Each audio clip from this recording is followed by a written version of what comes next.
So, Miss Kindred, I'm very Yes. excited to meet you. Can you tell me a little quick synopsis about yourself before we get into the big headliner film? Yeah, I'm excited to talk to you too, sis.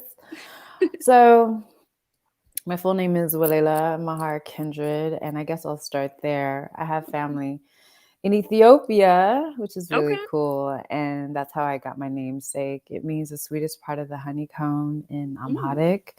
And my mom and my godmother went to grad school together out in Irvine, California. Hmm. So I was born in LA County, and then once she was done with grad school, she got a gig teaching math, pretty much like a general education background from my mother. She taught third grade gifted classes for a while, and I Hmm. went to school with her. And my baby brother was 4 years younger than me. So, like, from the jump, I was with her on her side. And she started off in Hollywood low key too. She did a little PA work for the show, the sitcom called What's Happening. I don't know if you know, Okay. um, Yep. with Dwayne and Raj and all them. So Hmm. she was in there, and I was right by her side as an infant. And I don't know, I got into dance because I saw Dance Theater of Harlem perform Hmm. in Los Angeles. I must have been like 4. I mean, I was already dancing. It's wild. You know how you just know? Yeah. You It's just like this know. this thing. I think I like this thing. Yeah, I got to do this thing like right now, Yeah. forever. That's kind of how dance found me, and theater was always in my blood too. I would play with my brother and direct him and make costumes. So it was this melange, if you will, of just crazy imagination, just doing it because I didn't know it was a job. I just did it because I had to do it. When it came to language and dance and getting into the whole idea of imagination, that's kind of where it started for me. And Hmm. I never thought it was a job, but I was working. When I was about 17, 18 years Okay. old, I said to myself that I am going to take myself out of this program Hmm. as a runner, and get an agent as a dancer. And that's exactly what I did. But what's funny is my Professor Lynn, she wrote a book on Black dance. She pulled me aside. I was in her class, and she was like, "Why are you here? Why are you here at Cal Yeah. Poly Pomona?" I said, "Well, I run track." She's like, "No, no, no, I know that. But why are you here? You could be a professional dancer." And I'm like, "But nobody ever told me that. I Yeah. never thought it was an aspirational thing for my family to support. I would have Yeah. moved to New York knowing what I know now at Right. like 17. I just didn't know." Um, and she was like, planting seeds. And so I took a couple of her classes for one semester. It was like a choreography class and then a jazz class or something. Hmm. And I was gone the next semester. I mean, that's an exciting thing, though. She was probably more excited that you Yeah. actually didn't enroll in more classes for that. Yeah. Yeah. I was out. Yeah. I was. So, word on the street is there's a film called Quarter coming out that will be making its way to an audience pretty soon. Can you tell me a little bit about that? I can. I can. So, word on the street is there is a film. So, this is my third film since I moved back. And Okay, I know, super grateful. This is working. We love to working. see it. We love to see it. Booked and busy. We just wrapped finally 2 weeks Mhm. ago. And the film is actually directed, it's a Jonathan Olson film, Okay. who's originally from Indianapolis, but is a Milwaukeean.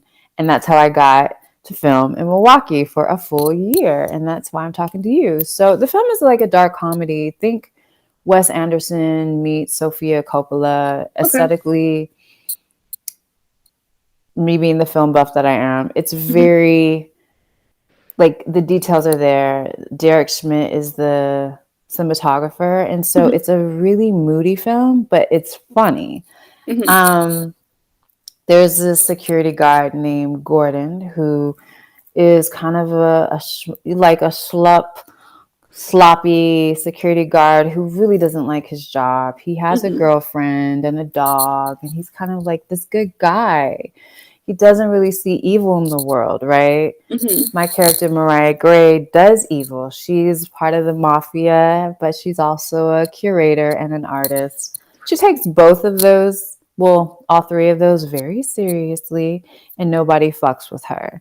There you go. So it's not about broken dreams. It's about this girl or this woman makes decisions. She makes hard decisions, but she gets she gets away with things that she shouldn't be getting away with, technically. Okay. So Gordon sees some things that has happened with the mafia side of the film. He kind of Mhm. corrals his security guard partners to solve this crime, and Mariah and her partner Sterling, who is also part of the art world, they kind of get together and do pretty bad things, and they try to cover up their tracks. And Gordon keeps trying to uncover these tracks, right? So Okay. I don't want to give away too much, but it's pretty much like Sundance or bust right now for us. Okay. The whole production was amazing. I learned so much from Jonathan. He is a huge film buff. We're talking like cinephile. Yeah. So I knew I was in really good hands. He's Mhm. also an editor, so he edits in his head. He doesn't do a lot of takes. He Mhm. knows what he wants. He doesn't like a lot of improv. And Mhm. so you stick to the script. His setups were very, excuse me, his setups were very quick, but we had a lot of overnight shoots earlier last year Mhm. that wore the crew out. So shout out to them for it was to the point where our call time was 4 p.m. and we were like going to bed at like 6 a.m. for a week. Wow. And that is harsh on your body. Yeah. But we did it. We got this little film out. It's going to be edited between now and summer. And then they're going to the filmmakers and the producers are going to start the festival circuit, I think in Okay. 2023, Okay. if I'm not mistaken, because I don't think there are any festivals at the end of this year. I think most of them Are probably start next next. year. Yeah. Mhm. Uh-huh. Yeah. So, So my next question for you would be in regards to your character Mariah, what were some of the biggest challenges you faced playing this character that you could probably mm, relate to as a creative, but also kind of out of your element as like a mafia member? mm, that's a good question. You'd be surprised how close I was to Mariah. As Uh-oh. far as the mafia is concerned, it wasn't about the mafia for me that was the hard part. I think it was because we all have the capability of being on the other side of the law Mm-hmm. and to do it for financial reasons and for power. Mm-hmm. Um, Mariah has a complicated relationship with Sterling where I believe there were deep feelings there for as a friend, but there's also decisions that need to be made that have to supersede friendship. My next question would be, what was your inspiration for wanting to be in a film like this, like a dark comedy film? Yeah, the script, that's a good question. The script was amazing. So here's a fun fact. When I got the sides, I could not understand how this black woman was written the way it was written. Mm-hmm. And I found out later she wasn't written as a black woman. She was written as a white male. Oh. Yeah. Oh. Yeah.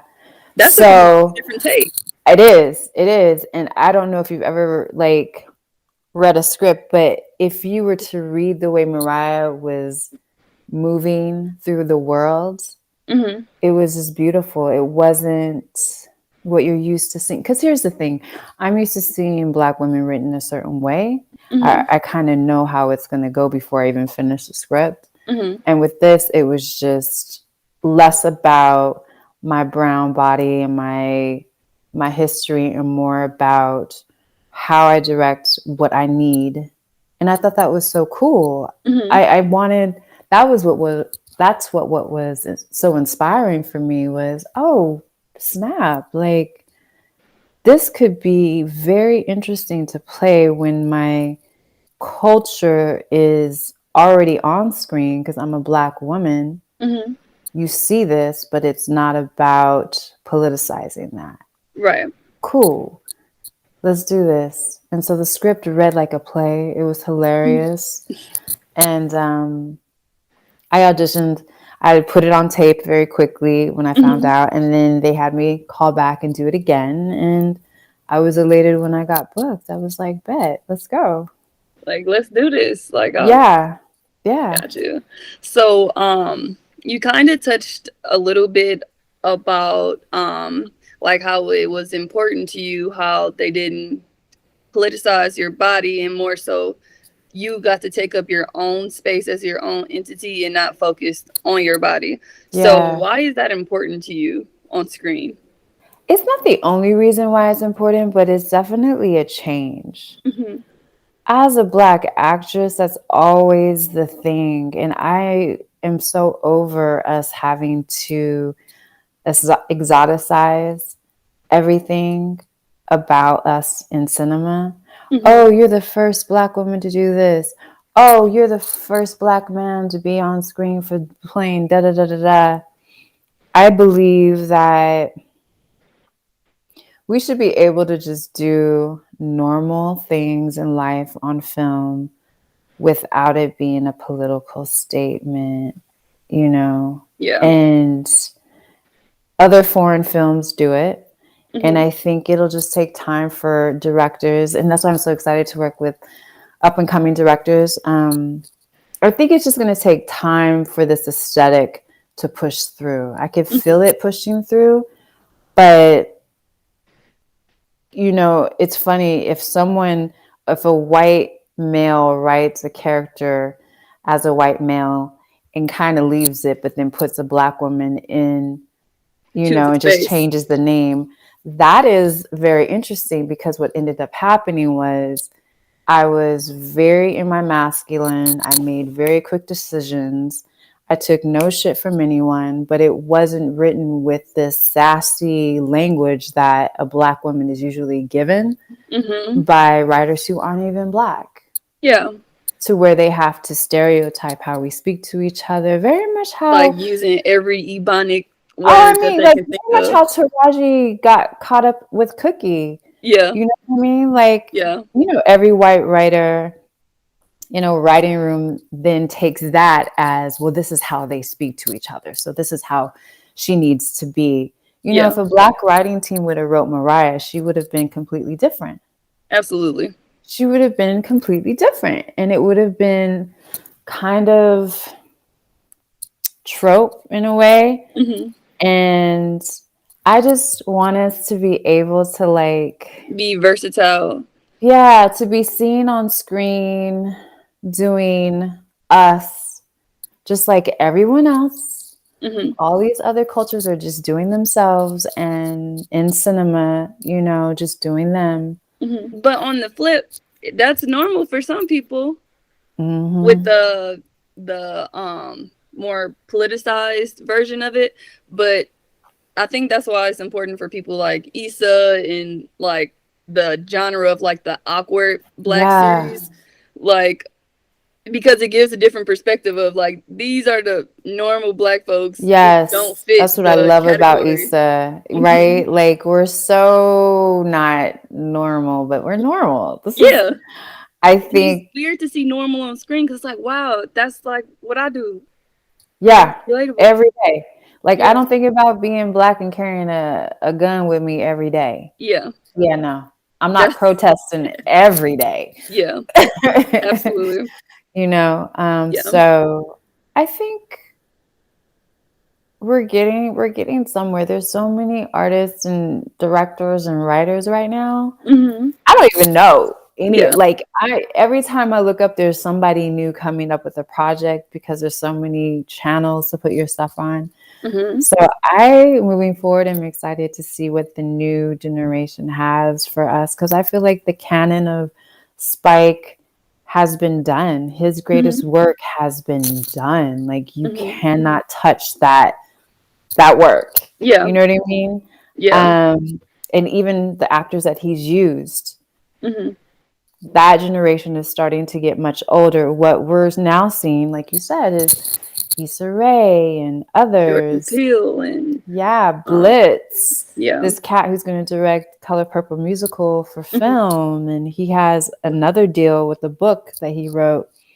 Just different ways, and I believe he's from Ghana, Okay. so the perspective is just shifting a little bit different from the West.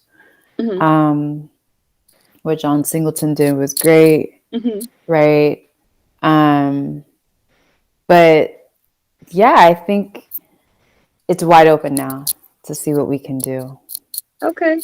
So bringing this back to Corridor, why do you think that it is an important film to see?